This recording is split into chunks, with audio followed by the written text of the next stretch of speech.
সংকট নাই, সংকট আছে। তেলের মাইনা তুমি এই দেশে দোলা সরকার আছে। হ্যাঁ হ্যাঁ, তারেক রহমান নিয়ে যে কথাটা বলছেন ভাই, শুনে তো পুরা জনতা সব ভাই, সব মানুষ অবাক হয়ে গেছে যে তারেক রহমান এটা কি করলো ভাই, এটা কি করতেছে ভাই। জুলাই সনদ না মেনে বিএনপি আর টিকতে পারবে না। নাগরিক সমাজ, রাজনৈতিক শক্তি সবাই একযোগে বিএনপি সরকারের বিরুদ্ধে মাঠে নামছে। বিএনপির সময় ফুরিয়ে আসছে, বিএনপির দম ফুরিয়ে আসছে। এমন নির্লজ্জ বেহায়া অসভ্য সরকার তো শেখ হাসিনার সরকারও ছিল না।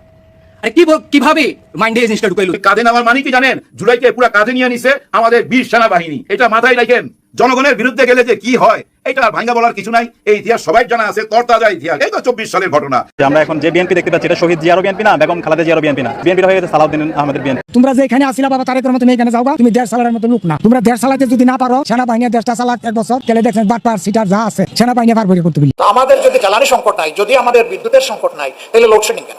একদিকে কষ্ট করে ঘন্টার পর ঘন্টা হাঁপাতে তেল পাচ্ছে, আরেকদিকে তাদেরকে তেল চুর বানাচ্ছে। 2 দিন ধরে দেখতেছি রাশেদ প্রধানটা নিয়ে বহুত লাইলে হইতেছে ফেসবুকের মধ্যে, একদম মনে হয় হাঙ্গামা লাই গেছে। রাশেদ প্রধানে সরকারের সমালোচনা করছে কি লেগা? আমি আপনারা একজন করে কথা বলবেন না।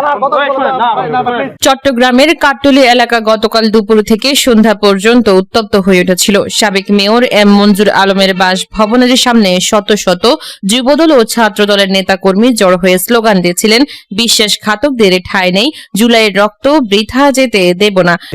পাইপলাইনে করে 5 ঘন্টায় 5000 টন ডিজেল আসবে, রাইট? খুব ফলাও করে প্রচার করা হচ্ছে 5000 টন ইন্ডিয়া থেকে। সো দিল্লি না ঢাকা, এই প্রশ্নের উত্তরটা আমার মনে হয় না দেওয়ার প্রয়োজন আছে। রিগার্ডলেস, সুপ্রিয় দর্শক, নতুন একটি নিউজে আপনাদের সবাইকে স্বাগতম। দর্শক, তারেক রহমান বাংলাদেশে যে পরিকল্পনাভাবে এগোচ্ছে এবং তারেক রহমান বাংলাদেশের ক্ষমতায় টিকে থাকার জন্য যে কাজগুলো করছে, বাংলাদেশের সবথেকে বড় দল আওয়ামী লীগ তাকে বাদ দিয়ে এবং তাকে দাবিয়ে রেখে যে পরিকল্পনা করছে, এটিকে আদৌ বাস্তবায়ন করা সম্ভব হবে কিনা, এটি একটি রাজনীতি থেকে সরে দাঁড়ানোর সিদ্ধান্ত নিয়েছেন বিএনপি মহাসচিব মির্জা ফখরুল ইসলাম আলমগীর। নানা ঘাত প্রতিঘাত পেরিয়ে যখন আজ ক্ষমতার মসনদে বিএনপি, ঠিক এই মুহূর্তে রাজনীতিকে বিদায় বলার প্রস্তুতি নিচ্ছেন তিনি। এমন খবরে রাজনৈতিক অঙ্গনে বেড়েছে আলোচনা ও জল্পনা কল্পনা। কিন্তু হঠাৎ কি কারণে এমন কঠিন সিদ্ধান্ত নিতে যাচ্ছেন মির্জা ফখরুল? বিস্তারিত আরিফ হাসানের প্রতিবেদনে। এর জন্য যুদ্ধ করেছিলাম। নতুন নতুন আইন হচ্ছে, এই আইনে এখন কথাও বলা যাবে না। দেশের বর্ষিয়ান রাজনীতিবিদ বিএনপি মহাসচিব মির্জা ফখরুল ইসলাম আলমগীর 35 বছরের বেশি সময় ধরে দলের রাজনীতির সঙ্গে যুক্ত তিনি। 2016 সাল থেকে পূর্ণকালীনভাবে বিএনপির মহাসচিব হিসেবে দায়িত্ব পালন করছেন। আওয়ামী শাসনামলে যখন কোণঠাসা ছিল বিএনপি, তখন দলের নেতৃত্ব দিয়েছেন তিনি। বিশেষ করে বেগম খালেদা জিয়াকে যখন গ্রেপ্তার করা হয়, সে সময় কেন্দ্র থেকে তৃণমূল পর্যন্ত দলকে সুসংগঠিত করে রেখেছিলেন মির্জা ফখরুল। আগামী শনিবার 15 ফেব্রুয়ারি সারা দেশে বিক্ষোভ মিছিল হবে দেশনেত্রীর মুক্তির দাবিতে। বিক্ষোভ মিছিল হবে সারা দেশে।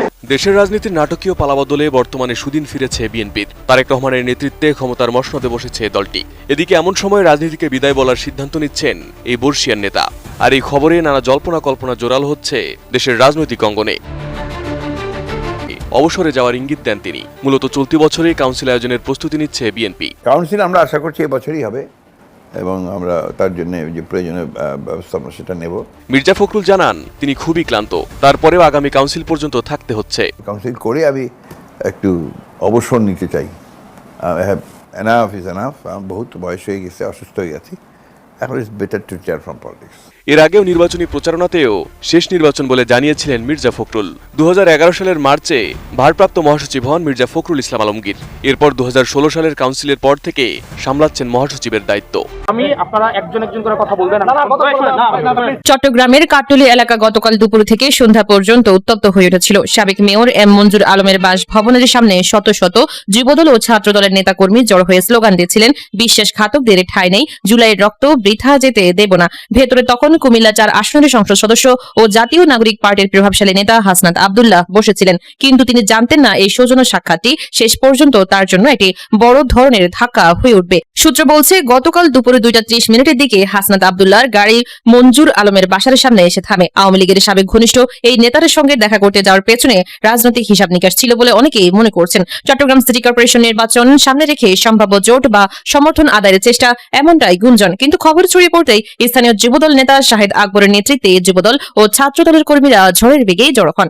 বাসার গেটের সামনে তখন পরিস্থিতি উত্তপ্ত। কর্মীরা চিৎকার করে প্রশ্ন ছুড়ছিলেন, কেন আপনি আওয়ামী লীগের লোকের সঙ্গে গোপন বৈঠক করছেন? জুলাইয়ের শহীদের রক্তের সঙ্গে বিশ্বাসঘাতকতা করার সাহস পেলেন কোথায়? হাসনাত আব্দুল্লাহর বাসা থেকে বের হওয়ার চেষ্টা করলে তাকে ঘিরে ধরা হয়। প্রায় 1.5 থেকে 2 ঘন্টা তিনি ভেতরে অবরুদ্ধ অবস্থায় ছিলেন। বাইরে স্লোগানের তীব্রতা বাড়ছিল। অনেকে এটাকে আটক বলে বর্ণনা করছেন, যদিও যুবদলের নেতারা পরে বলেছেন, আমরা শুধু প্রশ্ন করেছি, কোনো শারীরিক আঘাত করিনি। কিন্তু এখানেই শেষ নয়। ঘটনার আসল চাঞ্চল্যকর দিকটি বেরিয়ে এসেছে পরবর্তীতে। সূত্রের খবর, এই পুরো অপারেশনটি হয়েছে প্রধানমন্ত্রী তারেক রহমানের সরাসরি নির্দেশে। গোপন সূত্র জানিয়েছে, হাসনাত আব্দুল্লাহ সম্প্রতি প্রধানমন্ত্রী তারেক রহমানের ব্যক্তিগত জীবন, আয়ের উৎস, নিরাপত্তা, ব্যয় এবং দেশ পরিচালনায় নেপথ্য শক্তির প্রভাব নিয়ে প্রকাশ্যে কঠিন প্রশ্ন তুলেছিলেন। এনসিপি নেতা হিসেবে তিনি বারবার বলেছিলেন, তারেক রহমান কি নিজের সিদ্ধান্তে চলছেন নাকি অন্য কারো নিয়ন্ত্রণে। এমনকি পিলখানা হত্যাকাণ্ড নিয়েও তিনি তারেক রহমানকে জড়িয়ে বিতর্কিত মন্তব্য করেছিলেন বলে অভিযোগ উঠেছে। এসব প্রশ্ন যখন সামাজিক যোগাযোগ মাধ্যমে ভাইরাল হয়, তখনই নাকি প্রধানমন্ত্রীর দপ্তর থেকে সংকেত আসে, এই ধরনের বিশ্বাসঘাতকতা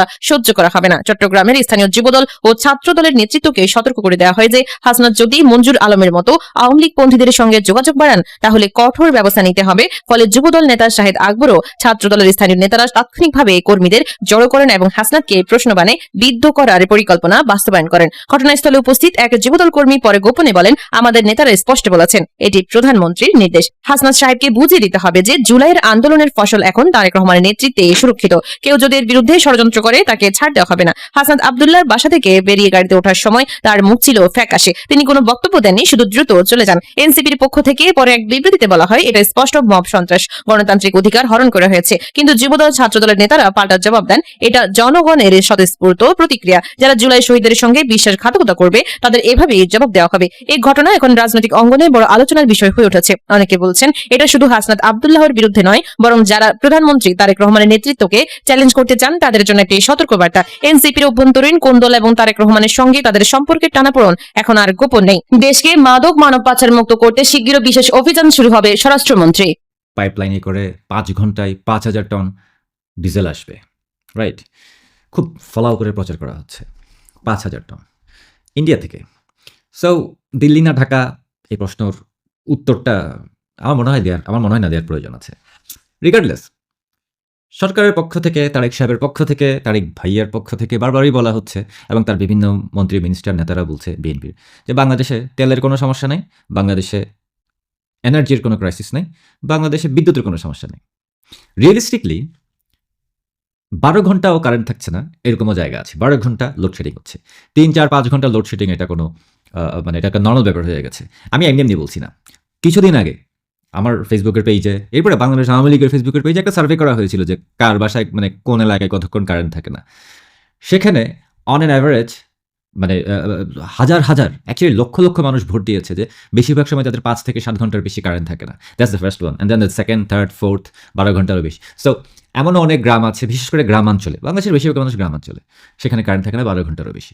এদিকে সরকারের মন্ত্রীরা বলছে বাংলাদেশে কোনো বিদ্যুতের সমস্যা নেই। এই পুরো জিনিসগুলি আমার কাছে খালি দেজাভু টাইপের একটা সিচুয়েশন আর কি। আমি কোথায় জানি দেখেছিলাম এই সমস্যাগুলি, কখন জানি শুনেছিলাম। বিএনপি যখন একবার ক্ষমতা ছিল, তখন আমরা অতটা ছোটও ছিলাম না। উই ওয়ার 17 বছর আগে, বয়স অনেক হয়ে গেছিল অলরেডি, এখন তো অনেক বয়স হয়ে গেছে। সো তখন আমরা চাক্ষুষ দেখেছিলাম আর কি বাংলাদেশে বিদ্যুতের অবস্থা কী ছিল 17 বছর বা 20 বছর আগে, যখন তারেক জিয়া বিভিন্ন টিভি চ্যানেলে গিয়ে বলতেন যে সন্ধ্যার সময় মার্কেট খোলা রাখতে পারবে না, এই পারবে না, সেই পারবে না, একসাথে এত জায়গায় কারেন্ট দিতে পারবো না, এই সমস্ত গল্পগুলি যখন ভাবছিলেন আর কি। সে সময় ঠিক একই অবস্থায় ছিল। 10 ঘন্টা, 8 ঘন্টা, 9 ঘন্টা কারেন্ট থাকতো না, পানি থাকতো না, গ্যাস থাকতো না। তখন কোনো যুদ্ধ পরিস্থিতি ছিল কিনা আমার মনে নেই। I don't think so. বাংলাদেশে এমনিতেই অকেজো ছিল, কোনো ধরনের বিদ্যুতের প্রোডাকশন ছিল না। কিন্তু এখন এসে কেন বিদ্যুৎ থাকছে না? মিসম্যানেজমেন্টের কারণে। কারণ আওয়ামী লীগ সভানেত্রী শেখ হাসিনা, উনি এবং আওয়ামী লীগ বাংলাদেশে বিদ্যুতের ভালো স্ট্রাকচার করে গেছে।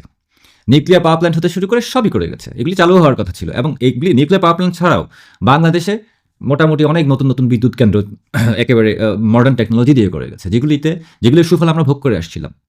কিন্তু এই মুহূর্তে সেই বিদ্যুৎ কেন্দ্রগুলো কোনো কাজে আসছে না। কেন? কারণ মিসম্যানেজমেন্ট। কারণ এই সমস্ত এই বিদ্যুতের মানে যে সমস্ত স্ট্রাকচারগুলি করা হয়েছে অলরেডি, আমার মনে হয় তারেক সাহেব এগুলি ইউজ করতে চাচ্ছেন না। এখন এনার্জি ক্রাইসিস একটা বড় ব্যাপার, তেল ছাড়া বিদ্যুৎ উৎপাদন হতে পারে না। এখন তারা তো বলছে যে তেলের মানে নাই, প্রবলেম নেই, বাংলাদেশে যথেষ্ট তেলের মজুদ আছে, এটা সরকারের কথা। তো তার মানে কি তারেক জিয়া এখন বাংলাদেশের এক্সিস্টিং যে সমস্ত পাওয়ার প্ল্যান্টগুলি আছে এগুলি কি ইউজ করতে চাইছে না? I mean think about it. কারণ অলরেডি যে স্ট্রাকচারটা আছে এবং রূপপুর পারমাণবিক বিদ্যুৎ কেন্দ্র যদি চালু হয় তাহলে বাংলাদেশের এনার্জি ক্রাইসিস মানে বিদ্যুতের ক্রাইসিস আসলে থাকার কথা না তেমন একটা। কিন্তু এখানে একটা ব্যাপার আছে, সেটা হচ্ছে যে এখন বিএনপির লোকজন টাকা তো কামাইতে পারবে না যদি এনার্জি ক্রাইসিস না থাকে, বিদ্যুতের সমস্যা না থাকে। নতুন নতুন পাওয়ার প্ল্যান্ট করতে হবে না, নতুন নতুন বিদ্যুৎ কেন্দ্র করতে হবে, নতুন নতুন এটা সেটা করতে হবে, নতুন নতুন খাম্বা লাগাতে হবে। এখন সবই যখন স্ট্রাকচারে আছে, সবই যখন করে ফেলেছে, আওয়ামী লীগ অলরেডি করে গিয়েছে, তারা নতুন করে আর কি করবে? সো যেটা আছে সেটাকে স্যাবোটেজ করে নতুন কিছু করা টাইপের সিচুয়েশন আর কি। ওই যে তেল যেরকম আমদানি করছে 2 লক্ষ টন কোনো ধরনের টেন্ডার ছাড়া নিজেদের কোম্পানির ভিতরে, মানে পুরাই অবৈধ, সেরকম ব্যাপার স্যাপার আর কি। বাংলাদেশের মানুষ গত 15-16 বছর আসলে একটা সিমলেস সোসাইটি উপভোগ করে গেছে। আই মিন যখনই কোনো প্রবলেম হয়েছে সমাধান পেয়ে গেছে। আই মিন প্রবলেম দুনিয়ার সব দেশেই হয়, রাইট? প্রবলেম সব জায়গায় হয়, ওইটাকে ওই ক্রাইসিসকে মানে ট্যাকেল দেওয়াটাই হলো বড় কথা এবং প্রপারলি দেওয়া। বাংলাদেশের মানুষের গত 17 বছর গার্জিয়ান ছিল একজন, শেখ হাসিনা। উনি কিন্তু বিপদে আপদে, মানুষের বিপদে আপদে, বাংলাদেশে বড় কোনো ক্রাইসিস হলে ঠিকই একটা সমাধান বের করে ফেলতেন। এই মুহূর্তে যে সমস্ত ক্রাইসিসগুলি দিয়ে দুনিয়া যাচ্ছে, এবং অফকোর্স যে ইরান, আমেরিকা, ইসরায়েল যুদ্ধের জন্য আমরা বাংলাদেশের কোনো গভর্নমেন্টকে ব্লেম করতে পারি না, বাট এটার কারণে যেই প্রবলেমগুলি বাংলাদেশে হচ্ছে এটা ট্যাকেল দেওয়ার জন্য সেই পরিমাণ